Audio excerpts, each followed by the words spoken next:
niggas. Chill out. Y'all probably not even, I don't know what race y'all are. I don't know who, bro, I don't know who be watching these videos. That's the crazy part about it. But anyways, with that being said, man, what is good with y'all, bro? I know it's been a minute since I've dropped any ReZero content. I plan on wrapping up all of that last season we were watching all in one video, and then what I'm doing now with this video, as y'all can see, is getting back on the cut content. So I'm basically going to go through all of AniNews videos from now up to even the new stuff that he's dropping about the new season 4, and watch all of his cut content. But I want to do it kind of, I'm just going to have, I don't know the upload pattern for it yet, but basically we will have an upload pattern. I'm trying to get the mic so the echo is not as bad, but let me talk less loud so it doesn't echo. So yeah, I'm gonna try to get the cut content structured so we could get it, like, you know what I'm saying, we could get it, because I really want to, like, it's definitely a lot of old stuff that I just don't remember, because bros, I watched this like in high school maybe. Yeah, so like, bro, you know how long ago that was, man. So it's like now it's like, bro, I want to watch this and get back on the new stuff at the same time. So it'll be like jogging on my memory, help me remember stuff, and while, you know, taking in the content, because I am caught up, you know what I'm saying, besides, like I said, the last few episodes, which will be uploaded in one video. So with that being said, if you don't know me, my name is Shaun. Welcome to the Don Crew, and let's get into this ReZero cut content, bro. This is a very fire series. I loved it since the first time I watched it, and yeah, I don't think it's like I forgot what happened. It's just I need a refresher, because, like, bro, so much happened. Or low-key for these videos, I guess I could do, y'all want, all right, let me know if y'all like this style or this style. Hold on. Like, do y'all like that style or this style more? Hold on, I'm gonna tweak it more. Let me know which style y'all like more, man, for real. Even more so now with, I'm gonna just do this one for this video, because, you know, we usually do the other one. As it is with many light novel adaptations, no matter how faithful, there will always be minor details and brief scenes or dialogue that have to be cut out. Yeah, that light novel's crazy, serve bro. to explain the lore, while others may help to develop like characters. The concept of a light novel, bro, is kind of crazy to me, I guess, because, like, especially something like ReZero, because I could have swore this was like a manga or something, but, like, so I guess, like, light novels are very descriptive and very, like, you know, I could kind of feel the vibe, but it's like, damn, to think this shit is literally just a whole bunch of words and somebody's using their imagination to, like, that's, whoo, boy. Well, I'm probably loud, I'm sorry, but I'll probably turn down the video, but yeah, that's crazy to think about, man. He was still of the mindset that, but so I thought, so do light novels have images, bro? Oh shit, I thought I almost paused the video. Let me see, yeah. Also has both. Okay, it's a mixture. Okay, shit. I was about to say something. It's a mix. I'll just turn down the editor, because it's gonna be hard not to be loud. Interested in learning more about this fascinating story of equal parts suffering and determination. So let's go through everything that was skipped from the original ReZero story in this brand new cut content series. That boy, it's crazy. This is, side note, this is the beginning of his career. I'm sure, not the beginning of his career, but the beginning, like, of his success, or exponential success as a YouTuber. AniNews, by the way, because, like, you gotta think about it. ReZero is such a popular series, and he started doing this cut content. Banger. History made. Covering chapters 1 to 3 from the first volume of the light novel. This shit went double plat for weebs. Subaru had already been isekai, and it's here that we learn a bit more about who he is, or rather who he was back in the real world. At the time of being sent to the new world, he was just a completely ordinary 17-year-old from a middle-class family in Japan, venturing towards the end of his 3rd year of high school, but not very likely to show up to any classes. Damn. Subaru was at the point in his life where he needed to decide whether he wanted to go to university or jump straight into the workforce, neither of which he was really a fan of. He had the tendency to make up excuses and run away from the things he didn't like, resulting in him inadvertently becoming a truant teenager. That isolated lifestyle didn't really matter anymore though, since now he was summoned to another world, something Subaru almost immediately picked up on after noting the new location he found himself in. And but where am I? Damn. He was completely fine with it. Take me back, chat. Just like Naofumi from Shield Hero or Hajime from Arifureta, Subaru was an otaku, and his familiarity with isekai-type stories made his transition to the new world that much smoother. Oh, that's cool. I see what He you're was a saying. bit concerned that he was lacking the fundamental safety net that most isekai protagonists had, like some powerful weapon or OP magic to help him. Yeah, you don't, nigga. All he had was the clothes on his back, his cell phone and wallet, and his groceries of ramen and chips. So to Subaru, this wasn't the greatest new beginning. But given the situation he was in, ReZero, by he the way. still knew what his priorities were. The first was to find a way to communicate with the townsfolk, and the second was to determine how to use the currency. The communication issue was resolved rather easily, though the exact details on how Subaru was able to communicate with everyone wasn't quite My specific. fault, Chad. I had a little bit of brain fog in that moment. I let my mind go off track, but just to say a little something, I don't want to just look at the screen the whole time. Bro, I ain't gonna lie, like, I know when I first got into ReZero, like he's saying, like, that suspense of, like, what is it about this story that makes it anything, right? And leading up to the first death, right? Or to the first, like, oh shit, like, I keep coming back. And then, like, but all the way up into that, like, it's just the suspense, the feeling, like, oh, this Exact details on Chef's how Subaru was kiss. able to communicate with everyone wasn't quite specific. And low-key shout out to Pizza Ninja, because was it Pizza Ninja, I think, but a subscriber gave me the idea to react to content, and that's why I did the season 3 part, whatever I did, like, you feel me, that I've already uploaded. Was that last year? Now, Subaru was planning to explore. Yeah, that tension was crazy, but bro. on I his love way this to show. the main Chef's road, kiss. He bumped into some thugs, and they dragged him into the back alley. As we saw, he was still of the mindset that. But this was so a typical I thought, so do suicide light story. novels have So images, bro? logically, Oh shit, I thought I almost paused the video. Let me see, Also, it has both. Okay, it's a mixture. Okay, shit. I was about to say something. gave him the confidence to make the first hit. But the situation quickly turned when one of the thugs pulled out. But that. Hey, shit got serious. That would run down this app turn. I just want to see, hold on. Some sort of power that would help him get out of this situation. That thought made him feel as if his body got lighter. He felt as if this world's gravity was a tenth of Earth's gravity, and this gave him the confidence to make the first hit. But the situation would run from her eyes, and because of that, he thought for sure that she would have an overflowing sense of justice. But that didn't seem to be the case when she simply passed him by. No, help would come from Amelia, who made her appearance shortly after. Her mature demeanor and intelligent eyes emitted a noble air that gave her a bewitching charm. Subaru finally understood what it meant when people would say time stood still, because for him, he was experiencing that phenomenon right now. That's Even fire. though he was enthralled by this beautiful girl, when Amelia used her magic to take out the thugs, he wasn't really impressed by what he saw. He expected something more fantastical and vibrant, but instead, all he saw was lumps of ice materialize and then vanish. There wasn't even an incantation. It was as if there was no feeling or emotion put into it. Regardless, it was that plus Puck's presence that made the thugs back off, so Subaru didn't really have room to complain. He then passed out for about 10 minutes. After waking up, Amelia gave her whole excuse. Hey Puck, I don't remember your ass getting that big, nigga. Fuck you, what's in them kibble and bits? After waking Fuck this nigga life size. Child, look at this nigga. He's life size. What the Amelia gave her whole excuse as to why. Bro, I swear everything I love, bro. I open my eyes and this nigga is bigger than me. A little cat. A little spirit. Big. This nigga, I'm laying on his lap. He bigger than me. Nah, gang. You wildin'. Nah, gang. Subaru shouldn't be Nah, indebted gang. to her. But the fact that she stopped chasing Belt, fought the thugs, and even healed his wounds allowed Subaru to get a feel for the type of person she was.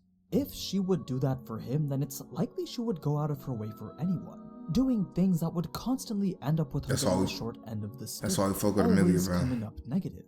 In that case, she'd just keep losing until there was nothing left, and that was something Subaru wasn't willing to accept. So, as we saw, Subaru offers his services to Amelia in order to help her find her insignia. The two would investigate for an hour before finding themselves up another alley with a dead end. Subaru states that how even with all his experience, he didn't think that it would be that difficult. It's with this comment that Amelia first witnesses Subaru's pride. She couldn't help but glare at him and his seemingly high opinion of himself. But how did they even get lost in the first place? Well, as it would turn out, both had full confidence that the other knew where they were going. It was rather comedic, actually. Both Amelia and Subaru thought that the other was familiar with the area, but obviously Subaru had no clue and Amelia wasn't from this city. It also didn't help that Damn. Subaru had no idea what any of the signs around the city said. Yeah. So, realizing that they were getting Damn. nowhere, This is Amelia taking me takes back. a moment to try to communicate with some lesser spirits, beings that are in a state prior to becoming real spirits. They're not quite self-aware like Puck, but with time they'll develop an increasing amount of knowledge and power. Subaru, witnessing this event for the first time, decides that it would be a good idea to interrupt. Of course, that just caused the spirits to panic and disappear. Amelia became frustrated because had he interrupted a less experienced spirit mage, then the spirits could very well have attacked him. Yet Subaru couldn't understand how something so cute could be so dangerous. Right. It was only after Puck told him that he could reduce him to a pile of dust in a matter of seconds that Subaru understood that maybe he shouldn't be messing with them. Anyway, what should have been the telltale sign for you to not mess with him? When he was bigger than you, my nigga. When he enlarged himself for a moment's time, yeah, you should have known. Yeah, maybe this guy is not to be played with. But in order to make Subaru feel less, stupid, she mentioned that she didn't expect to get many answers from them anyway. That just made Subaru feel worse, since now he was being more of a hindrance than helpful. Yeah, fucked up. Being his only meaningful connection to this world meant that he had to do everything in his power to maintain that relationship. And right now, he wasn't doing a very good job. Yeah, right. This leads into when everyone he said, finally "Hey, Chad, what he say in the feature? I'm your knight." Like he really ate. His growth got to be studied. Subaru's introduction made Amelia realize that perhaps Subaru actually had no clue where he was. But that was weird to her because he didn't carry any of the traits of a commoner or a peasant. Everything from his build, skin, and hair to the very clothes he was wearing gave off the air that he'd been living a life of luxury. Well, relatively speaking anyway. Wondering if that was the case, Subaru had to tell her that she was completely wrong. When she asked for his reasoning, he determined that saying he was isekai would just set a precedent for him to be labeled as a crazy person, a significant gap between them. So the two quietly returned to the main road and wandered for another 10 minutes before coming across the little girl. In a situation like this, Subaru couldn't help but feel that Amelia would completely drop everything she was doing and go assist this helpless child. You see, I'm smiling, Chad. I'm so happy had noticed right now. Something about Amelia. She was the type of person who was too kind for her own good. And Subaru knew that the more time they spent on other things, the less likely it would be that they could retrieve the insignia. Amelia knew Subaru had a point, but she still just couldn't ignore this girl.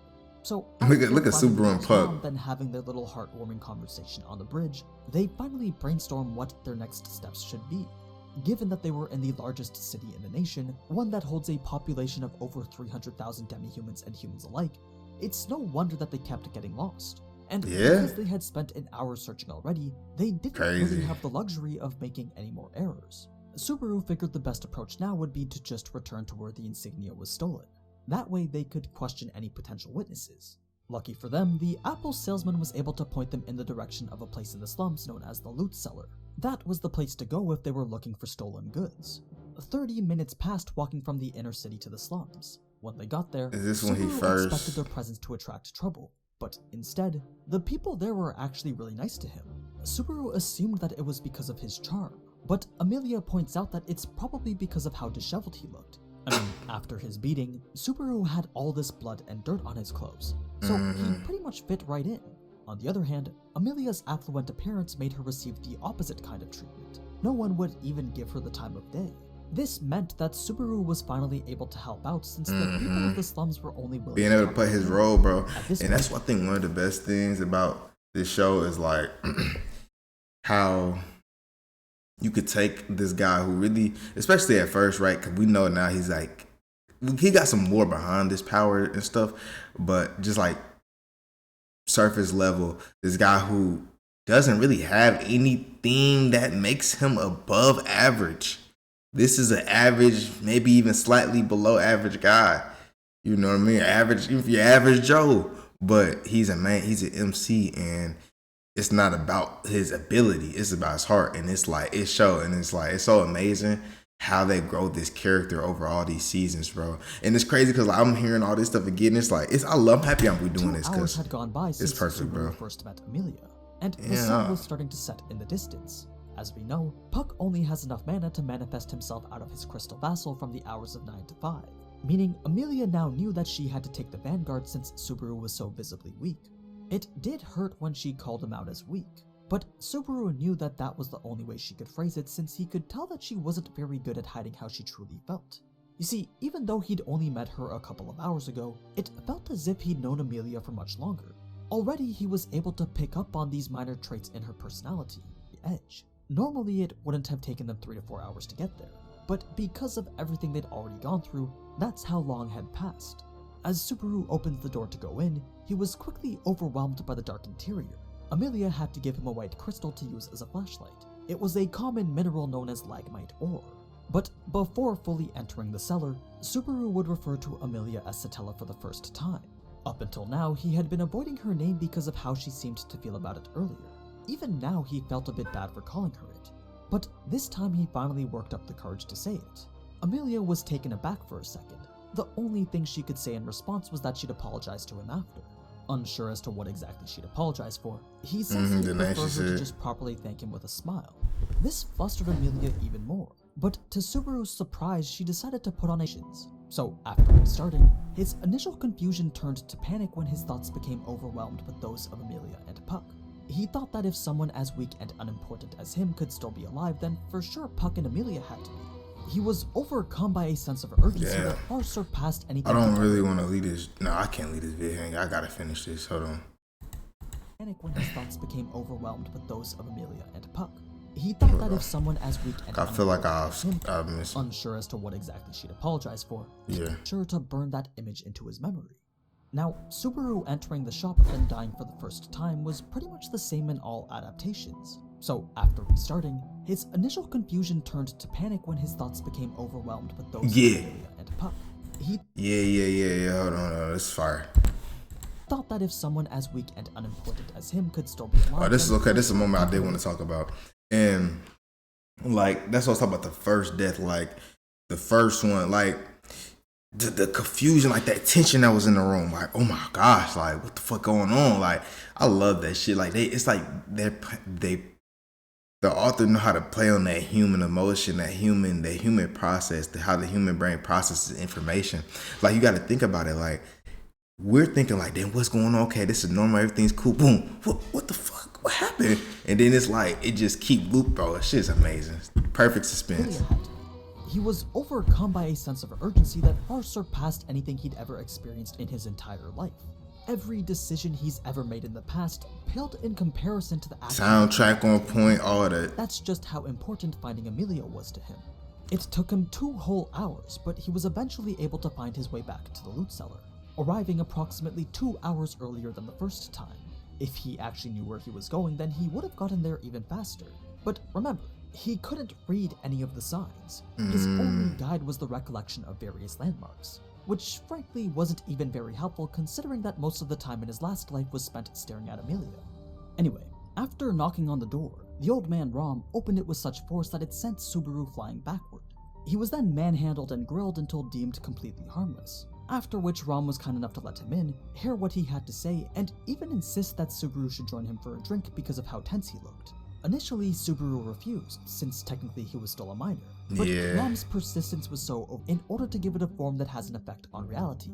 When someone is incapable of opening that gate, the media serves to do just that, essentially allowing non-magic users to use magic. As for magic itself, well, that's a whole nother topic that will be explored further as the story progresses. So after seeing the cell phone, Rom was pretty confident Subaru could fetch a far greater price for it than the insignia, so all he had to do was wait for Felt and make the trade. When Felt finally arrived, she was a lot less welcoming in the novels. She was wholly skeptical of Subaru and his offer. She even thought that maybe Rom had sold her out. I mean, she had told Rom not to let anyone else into his place while she was finishing the deal. Yet here was this stranger waiting for her inside. He even knew her name and what she stole without ever even meeting her, so it makes sense why she'd be at least a little bit suspicious. She decided she would only listen to what Subaru had to say if it meant it made her more money. This shit's crazy, this shit's so peak, and it's like, me watching this right now, watching this cut contents, is going to make my reactions so much fucking better, bro. I swear to God. She became more than willing to because, bro, this is just so much stuff. Like, that was only if his media was 4 seasons what her other client was offering. It had to be at least 10 holy coins, which was a value of currency that Subaru didn't even know existed. Right. As he would find out, a holy coin was worth 2 gold coins, making it the highest denomination of coin in the kingdom. For context, the badge was valued at around 5 gold coins, so the other client was willing to pay 4 times the price for it. Subaru's phone was worth double that, so for now he had the advantage. Eventually the other client would show up, and while Felt was getting the door, Subaru and Rom would have a little heart-to-heart, her employer and not her own. Now, if she had lost the trade because of her own mistake, then that would have been a different scenario. But she was willing to leave until Subaru foolishly answered Elsa's final question. The way she had asked him made him feel like there was no reason to lie. That was his mistake. His answer triggered Elsa's murderous intent.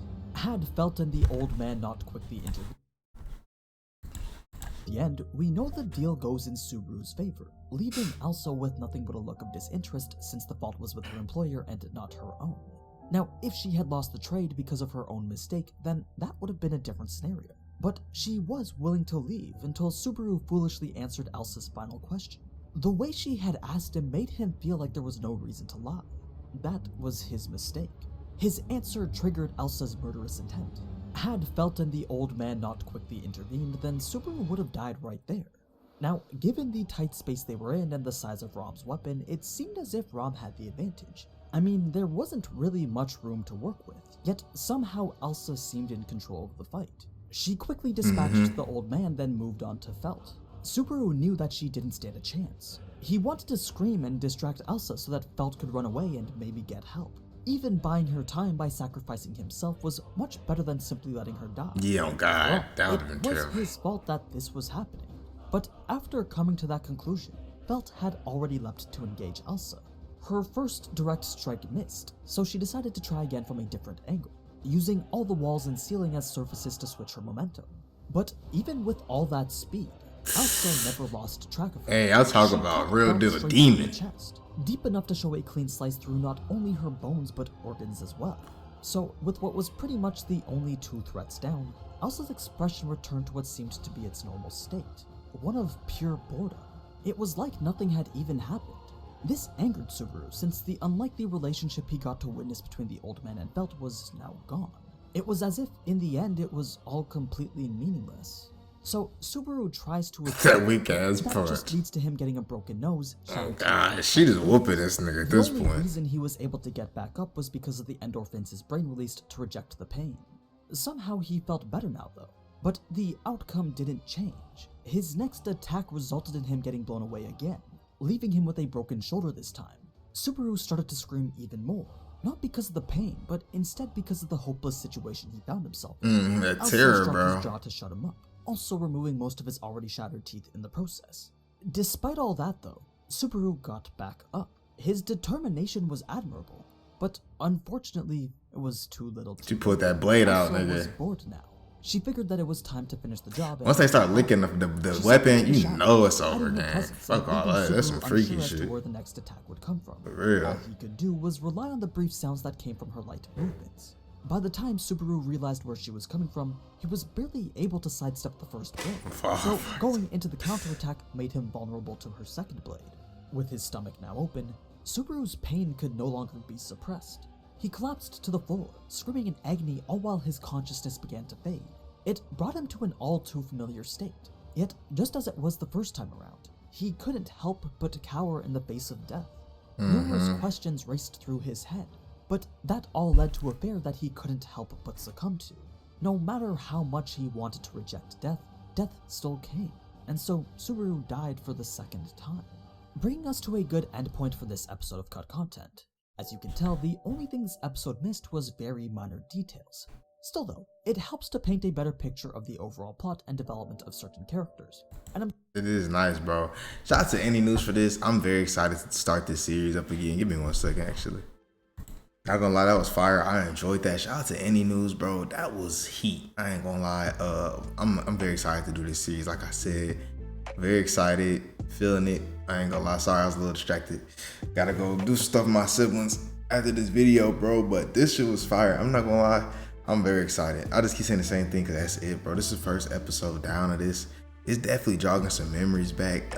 Like I said, the terror and the repetition of the death and like how he just kept trying to fight the shit and he couldn't stop it, bro. Oh my gosh, like you feel that shit behind the screen. You're not even there, bro. Like they paint such a good picture.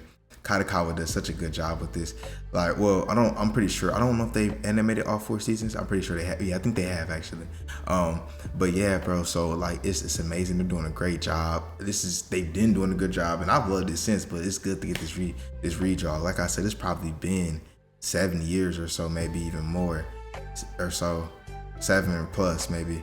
Around 7 years since I watched ReZero for the first time and watched it and stuff. So like, doing these cut contests is really helping me get my memory. Like, okay, bro, I remember. Damn, this shit fire. Like, and then like the cut content also adds stuff that wasn't even in the anime to begin with. So it's even more detailed than I originally got the first time. Plus my first experience of it. So it's definitely gonna make for a way better season 4 reaction. I will start season 4, but like I said, I'm gonna do more of these. Finish up where we left off as far as the episode reactions, and then pick up on season 4, maybe like halfway or so through the season. So we'll get caught up, but we're gonna take our time, and we're gonna make sure make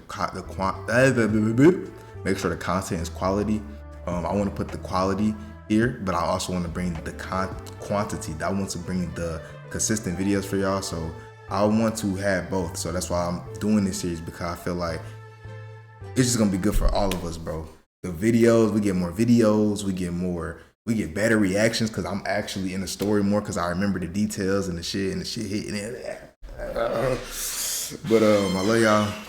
Sorry for the echo. I'm gonna fix it eventually. I'm gonna try to control my voice so it doesn't echo as loud. And I love y'all. Bye bye.